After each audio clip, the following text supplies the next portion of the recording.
મારું નામ Jignesh Lathigara, gems and jewellery association Rajkot, જેમાં હું ખજાનચી તરીકે ફરજ બજાવું છું.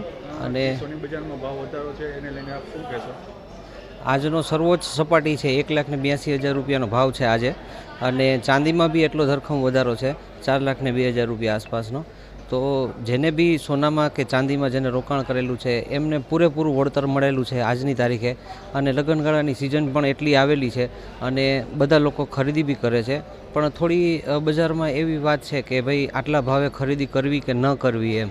એટલે બજારની પરિસ્થિતિ મુજબ આવનારા દિવસોમાં બી ભાવ થોડા વધવાના હોય એવું અમને લાગે છે. પણ સરકારને અને ગવર્મેન્ટની કે અથવા જે કાંઈ ભાવની ઉપરની લેતી દેતી હોય એના હિસાબથી ને જે રીતે આગળ ભાવનો વધારો કે ઘટાડો થઈ શકે એવી કોઈ શક્યતા કોઈ કહી શકે એવું હોતું નથી બજારમાં. અને ભાવ વધારાને લઈને બજારની પરિસ્થિતિ અને વેપારીઓ અને કારીગરો પર શું અસર કરી છે? હા, એકંદરે થોડું 20-30%, 40% જેવું કામ અત્યારે સોની બજારમાં મંદીનો માહોલ દેખાય છે. પણ એવરેજ આપણે જ્યારે બી સોનાની ખરીદી કોઈ પણ વ્યક્તિએ કરેલી હોય છે એને ક્યારેય નુકસાની થઈ નથી એવું હજી આજની તારીખે કોઈ પણ નાનામાં નાના કસ્ટમરે એવું કીધેલ નથી કે સોનામાં ખરીદી કરી હોય ને મને નુકસાન ગયેલું હોય કે ચાંદીમાં બી ખરીદી કરેલી હોય ને મને નુકસાન ગયેલું હોય. દરેકના ઘરમાં, આખા ભારતની અંદર દરેકના ઘરમાં સોનાની ખરીદી સૌથી સારામાં સારી ખરીદી કહેવાય છે.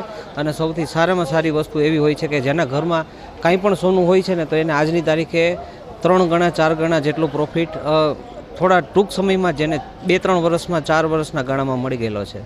લગ્ન ગાળાને લઈને અત્યારે ગ્રાહકો ખરીદી કેવી કરે છે અત્યારે આ ભાવને લઈને? હા, થોડું બધાને ભાવ એકદમ હજી અત્યારનો સર્વોચ્ચ સપાટીનો ભાવ છે એમ મેં થોડી વાર પહેલાં કીધું તમને. સર્વોચ્ચ સપાટીનો ભાવ છે એટલે થોડું બધાને એમ લાગે છે કે ઓહો આટલો બધો ભાવ હોય અને વધારાના ભાવમાં ખરીદી કરવી કે ન કરવી થોડા અવઢવમાં છે. એટલે કોઈ લોકો જેમને નાનું બજેટ હોય એ પોતાના જૂના દાગીનાને રિફાઇન કરાવીને ફરીથી નવેસરથી દાગીના કરાવે છે.